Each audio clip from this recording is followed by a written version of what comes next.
نہج البلاغہ خطبہ نمبر 13۔ اس خطبے میں مولائے کائنات حضرت علی علیہ السلام نے اہل بصرہ کی مذمت کی ہے۔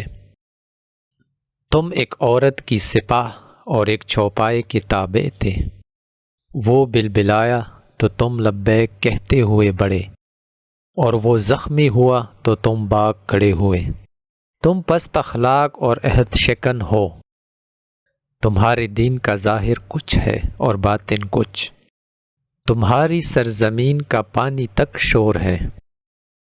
تم میں اقامت کرنے والا گناہوں کے جال میں جکڑا ہوا ہے، اور تم میں سے نکل جانے والا اپنے پروردگار کی رحمت کو پا لینے والا ہے۔